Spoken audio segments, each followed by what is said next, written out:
A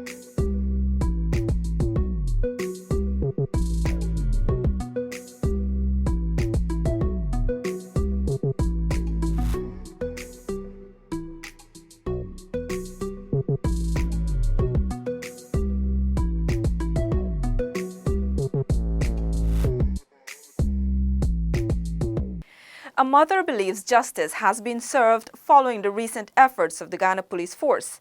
It's Thursday, May 21, and we have the details of this story and much more. On January 1 this year, heart-wrenching reports hit the media about the Samaru brothers who were slain by bandits during a home invasion. The brothers had taken time to spend with their mother and other siblings at her home. Following the news that a police patrol at Blackbush Polder Quarantine eliminated 3 bandits in the area, one of whom was implicated in the incident, the mother of the Samaru brothers is of the belief that justice has been served. 67-year-old Irene Samaru prayed for justice after her son's deaths. Brutally shot dead by bandits on New Year's night of 2018, the mother of Prem Charan and Harry Charan Samaru is satisfied after a police operation resulted in the deaths of 3 suspected bandits terrorizing several Berbice communities. In January of 2019, the police issued a wanted bulletin for Kelvin Shivgobin for the murder of the 2 brothers following an alleged confession by an accomplice. I always pray for Shiva and tell them so they give me satisfaction because my son them not trouble them, they not do them nothing. And they're strong, nobody that sick and people take their life like that. When they beat them and left them and they come rob before they been kill them. My big son and my 4th son, every day I think about them, every hour and every minute I think about them. Kelvin Shivgobin, also known as Kelly, was with Sue Chand Sulal, called One-Eye Papi, and Ramnarayan Jakmohan. They were killed on May 19th during a firefight with a police patrol. How don't take people life, but some people don't take back their life. Then they make life, when they take life, they back on rob too, and they take your life too. Sometimes if me had a son, me there is a shoot them too, or if me when there is set time, maybe on holiday, so I shoot me too. But God great. God really great. I pray from God and I say, God, me make them. And my mind is so big, man, and no people kill them. On December 31, 2018, the Samaru brothers, who worked as laborers, had earlier left their families to spend the night along with 2 other siblings at their mom's home. They were brutally gunned down during the course of a robbery. Investigators have so far linked the dead men to several of the robberies committed in the Quarantine and New Amsterdam Berbice areas. Senior Superintendent and OIC in charge of Subdivision 2 and B Division, Wayne DeHart, headed the operation, which resulted in the deaths of the 3 suspected bandits. Paul McAdam for InfoHub. In the mining sector, government is taking stringent steps to ensure the reduction of mercury use in mining.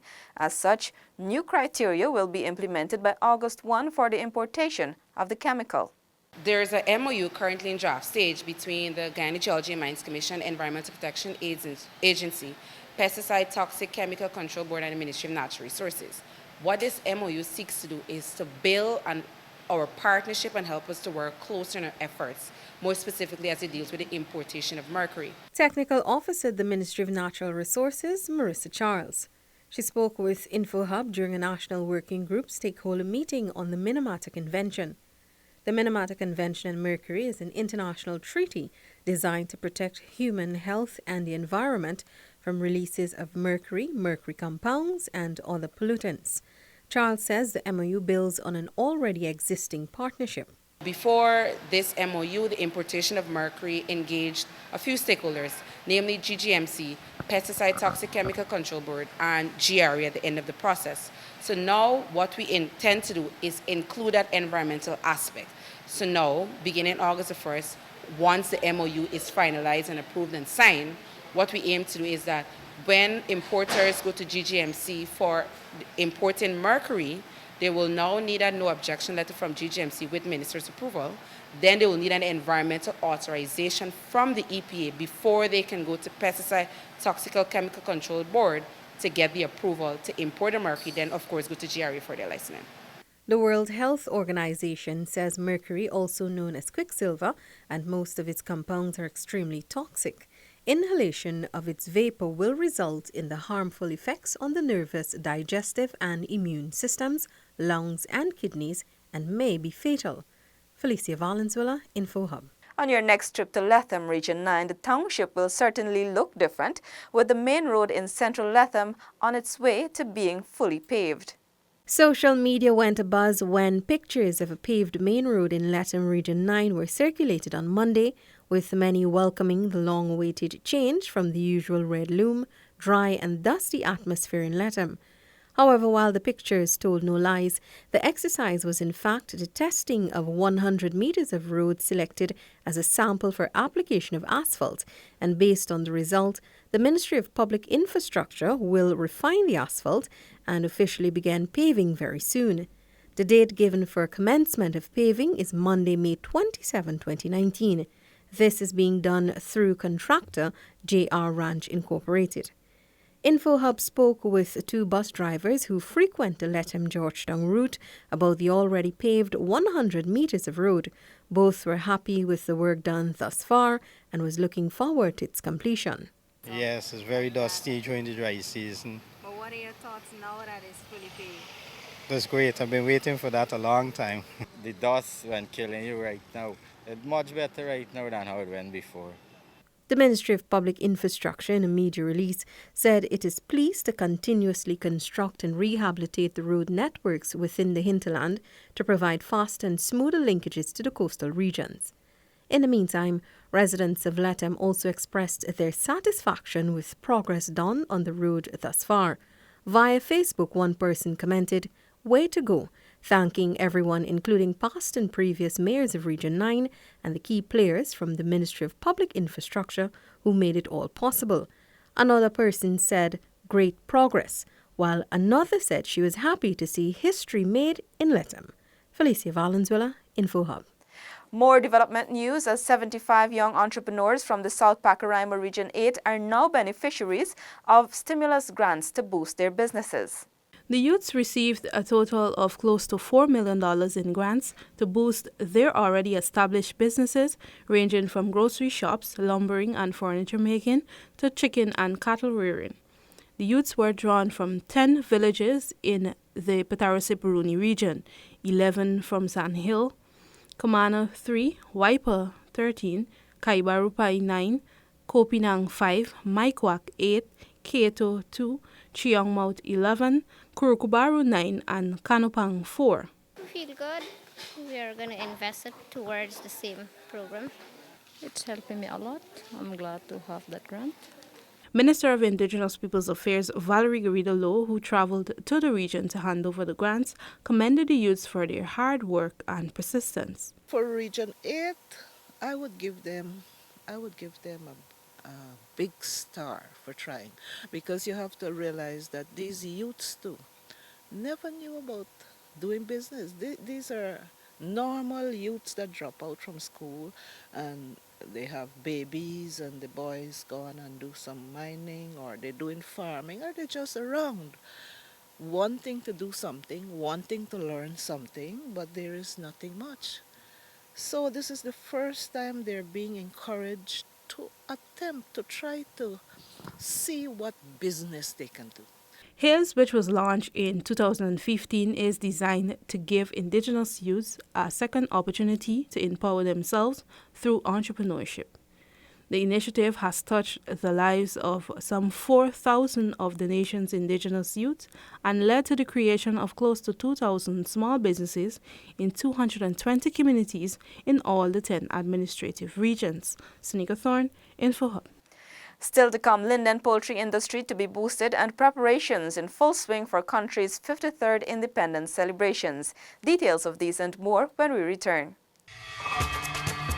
Are you ready to embark on a truly epic adventure to an undiscovered corner of South America, where some of the most spectacular natural attractions are unveiled within a beautifully diverse landscape? From the wetlands and savannas to the ancient mountains magnificent waterways, and lush, enriching rainforest, which provide a vast playground for some of the most exotic and breathtaking creatures on the planet, including many of the world's giant species. This untouched land of mystery and wonder serves up an exclusive experience for travelers. So are you ready for a new, awe-inspiring adventure? Welcome back to nature. Welcome to Guyana.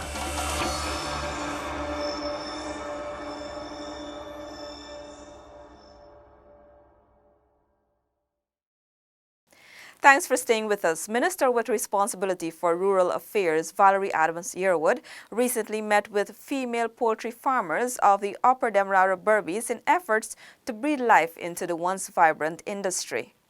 Meet Shireen Peters, chairperson of the Green Acres Cash Crop and Poultry Farmers Group. She received word of a meeting with Minister Valerie Adams Yearwood at the Linden Enterprise Network conference room in Mackenzie, Linden. Peters did not let this opportunity pass her by as she came to the meeting eager to see what could be done to help her situation. I was wondering where we can access money instead of loans, because we're women and it have youths, right? Where we can access grants to get our business up and running. Minister Adams Yearwood assured that she will do all in her power to assist Shireen, describing her presence as a simple yet powerful one. Shireen wasn't the only beneficiary of this outreach, as the minister was accompanied by competent technical staff who were ready to help the female farmers.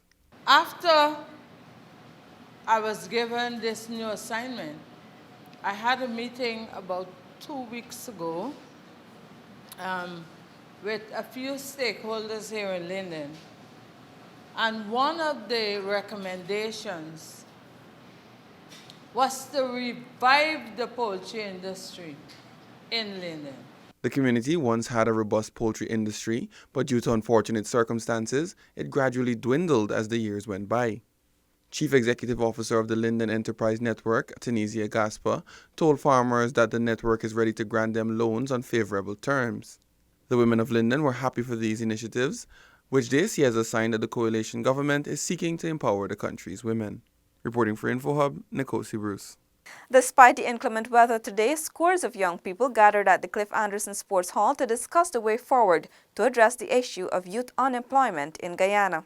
Acting Director of Youth Leslie Boyce says youth unemployment continues to be one of the major issues affecting the nation's young people. Hence, this initiative will help to address such. The Department of Youth is cognizant that youth is affected not just in Region 4 but across the 10 administrative regions. And therefore, it is necessary for us to work together to address this issue.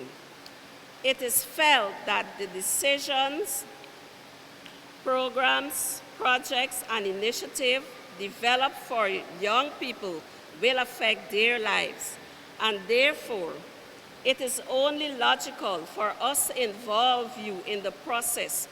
The acting youth director urged the youths to actively participate, as the recommendations made will assist in the department's effort to create a comprehensive report. Panelists highlighted underpayment, lack of vocational skill training, lack of visibility of youth programs, and lack of education, among others, as some of the issues affecting young people. Dr. Shawnette Waterman, representative of the Guyana National Youth Council, said youths across the country should be made aware of the programs and opportunities offered by the government for their benefit. This initiative, undertaken by the Department of Youth, is one of many slated for the 2019 National Youth Week, under the theme, Inspire and Build Resilient Youth. Neola Diman, InfoHub. Preparations are in full swing for Guyana's 53rd Independence Anniversary celebrations. I visited Durban Park earlier today to get a glimpse. Let's take a look. 5,000 youths from across Guyana will be participating in the Independence Flag Raising and Youth Rally on Independence Day, Sunday, May 26, beginning at 10 hours at Durban Park. DPI visited Durban Park, where we met Director of Culture Tamika Boatswain. Speaking with InfoHub, Boatswain gives some insight into the day's activities. There is the cultural program as well as the parade, and within the cultural program we also have a a kata, which is a kind of a, athletic karate type performance. This performance will also see youths raising the flag for the first time. Despite being busy with their rehearsals, I still managed to grab a few students who share their excitement with us. My name is Leandro Hola and I shall be marching for the independence. It's my second time and it's very nice. I lots love it. My school is Tutorial High School. I really like to watch our independence every year. I really enjoy it a lot, and this is my first time. I love the independence, it's very nice. I will be marching inside of Independence, so representing my school along with others to dedicate Guyana flag raising. Apart from the activities on May 26, Guyanese can also be part of several other activities planned, such as the national songs, poetry and storytelling at the Umaniana on Tuesday, May 21, starting at 19 hours. The art and craft market on May 22 and 23 at Main Street is also highly anticipated. The event is open to all Guyanese who are willing to participate. However, Botswana is urging persons to showcase more handmade products and unique items that may represent Guyana. This activity, she says, has been a great success. That's why we keep doing it. We have even increased the days from one. Originally, it used to be in February. Now we've duplicated it at Independence, and we increased the days from 1 day to 2 days. And the persons keep asking us to add more days, but we have to continue reviewing it. Of course, all of this culminates on Sunday, May 26, right here at Durban Park, beginning at 10 hours in what is expected to be a spectacular display. That's all for today. Connect with us on WhatsApp, Facebook, and YouTube. Much more news is on our website, dpi.gov.gy, and pop over to Instagram for the latest photo updates at DPI Guyana. Your bridge and weather reports are up next. Goodbye.